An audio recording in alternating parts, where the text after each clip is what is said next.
नमस्कार दोस्तों, आप देख रहे हैं देश का number 1 channel primes TV news. देश की हर छोटी से लेकर बड़ी खबर देखिए हमारे साथ। सिवनी जिले के उगली थाना अंतर्गत पांड्या चौपारा के समीप ग्राम खुरसुरा में अवैध रेत उत्खनन के विरोध में रेत माफियाओं द्वारा कराए गए गोलीकांड में युवक विकास पटले के घायल होने का मामला अब गंभीर राजनीतिक, प्रशासनिक और आपराधिक सवालों के घेरे में है, क्योंकि घटना के तुरंत बाद ही विकास के चाचा अनिल और भाई अतुल ने स्पष्ट रूप से कहा कि उनके भाई भतीजे को गोली अनुराग तिवारी ने मारी, लेकिन एक माह बाद दोनों के बयान अचानक बदल जाना संदेह को और गहरा करता है। सवाल उठ रहा है कि क्या ये बदलाव राजेश पाठक के दबाव में हुआ है या फिर किसी राजनीतिक संरक्षण के चलते पूरे गाँव को चुप कराया गया। मामले में आज भी लवलीन नागवंशी फरार है, तो वहीं तत्कालीन थाना प्रभारी सदानंद गोदेवार पर झूठे आरोप लगाकर उन्हें जांच और थाने से हटा दिया गया, जिससे निष्पक्ष जांच पर भी प्रश्न चिन्ह लग गया। पूरे घटनाक्रम में भाजपा के जिला महामंत्री गजानन पंचेश्वर पर गंभीर आरोप सामने आ रहे हैं, जिनके बारे में कहा जाता है कि जनसंख्या के अनुसार रेत खदान में उनकी कथित प्रतिशत हिस्सेदारी है और इसी कारण से इस पूरे घटनाक्रम के पीछे उनकी भूमिका बताई जा रही है। इतना ही नहीं, घटना के एक दिन पहले किसी होटल में रेत माफियाओं के साथ गजानन पंचेश्वर की बैठक का वीडियो फुटेज सोशल मीडिया पर वायरल होना मामले को और संवेदनशील बना रहा है। प्रशासन से इस खदान का अधिकृत ठेका राजेश पाठक को मिला, लेकिन इसके बावजूद खदान संचालन में गजानन पंचेश्वर की कथित भूमिका समझ से परे है। बताया जा रहा है पहले राजा चौहान ग्रुप के स्थानीय युवक इस खदान में काम करते थे, जिनसे काम छीन लिए जाने के बाद उन्होंने अपनी नाराजगी राजेश पाठक के मैनेजर अनुराग तिवारी के सामने रखी कि रोजगार गांव के ही युवकों को मिलना चाहिए। इस बीच गजानन पंचेश्वर के संरक्षण में बताए जा रहे लवलीन नागवंशी के मौके पर पहुंचने और राजा चौहान ग्रुप से विवाद करने के बाद मामला इतना बिगड़ा कि अनुराग तिवारी ने 3 फायर किए, जिनमें से एक गोली विकास पटले के पेट में जा लगी। पूरे मामले में बयान बदलने, फरार आरोपियों, वायरल वीडियो, राजनीतिक संरक्षण और पुलिस कार्रवाई पर उठे सवाल ये संकेत देते हैं कि खुरसुरा गोलीकांड केवल एक आपराधिक घटना नहीं, बल्कि अवैध रेत उत्खनन के काले कारोबार और सत्ता संरक्षण की गहरी परतों को उजागर करता है, जिसकी निष्पक्ष और उच्च स्तरीय जांच अब बेहद जरूरी हो गई है। नाम है आपका? अनिल पटले। ये जिन्हें गोली लगी वो कौन है? मेरा भतीजा है। भतीजा है? हाँ, बड़े भैया का लड़का है। अच्छा, कहाँ के हैं? इमली टोला से। इमली टोला? कौन सा इमली टोला? ये खुरसोड़ा इमली टोला। अच्छा, खुरसोड़ा पंचायत है, गांव इमली टोला। अच्छा, क्या हुआ है? ये अब सब क्या हुआ वो तो मैं नहीं जान सकता, लेकिन इतना मेरे साथ मेरा भतीजा पीछे गाड़ी चला रहा था। मैं मेला की ओर से आ रहे थे हम लोग, लेकिन राजा ढाबा के सामने बहुत सी ऐसी भीड़ दिखी तो, और गाड़ी भी हमारी नहीं निकल पाती, हम लोग साइड में खड़े हो गए।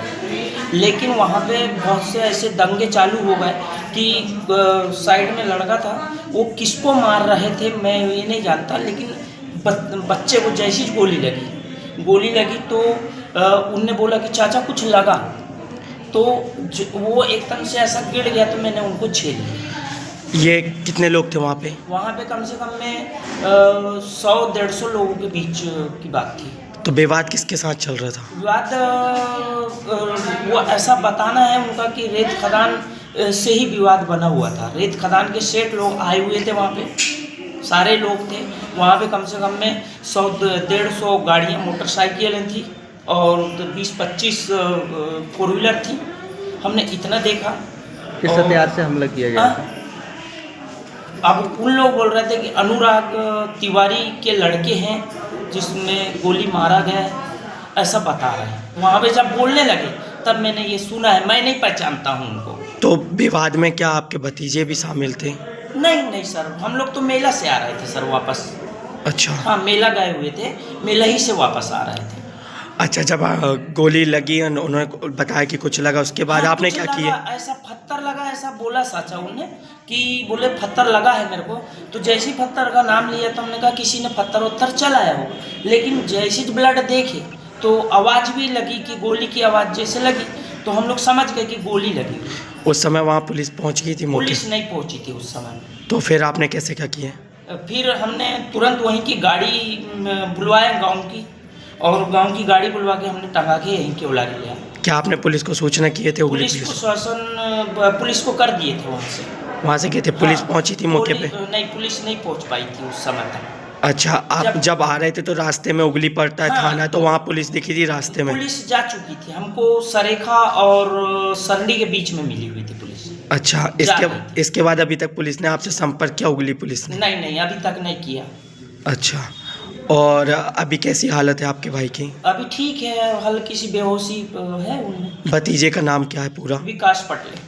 क्या करते हैं? ये पढ़ाई कर रहे हैं। पढ़ाई कर रहे हैं। हाँ। इनका घटना से कोई लेना देना नहीं था? नहीं नहीं, ऐसा रेत आपका खदान कहना है? से कोई घटना से ना उनको है ना हमको है।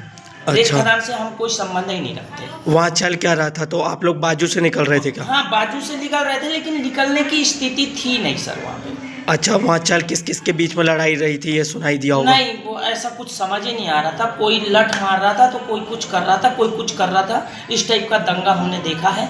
हम किसी को भी नहीं जानते हैं कि किसने गोली मारा, किसने क्या, लेकिन उन लोगों ने बताया कि अनुराग तिवारी के लड़के हैं।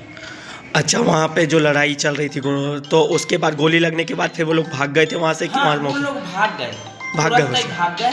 तो कुछ लड़के मतलब 20-25 लड़के दौड़े भी हैं उनके पीछे अच्छा। पीछे।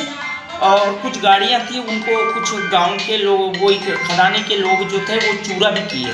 वहाँ पे एक काली गाड़ी थी, वो 4 व्हीलर थी। क्या गाड़ी के नंबर वगैरह आपको पता है? नहीं सर, हमने ये सब कुछ नहीं देखा। हमारे भतीजे को वो लगी गोली तो हम भाग के आ गए इधर। ठीक, धन्यवाद। तो इसी के साथ लेते हैं आपसे विदा, मिलते हैं देश की बड़ी खबर के साथ। प्राइम्स टीवी न्यूज चैनल की खबरों को लाइक, कमेंट एवं शेयर करना ना भूलें और हमसे जुड़े रहने के लिए हमें अभी सब्सक्राइब करें। धन्यवाद।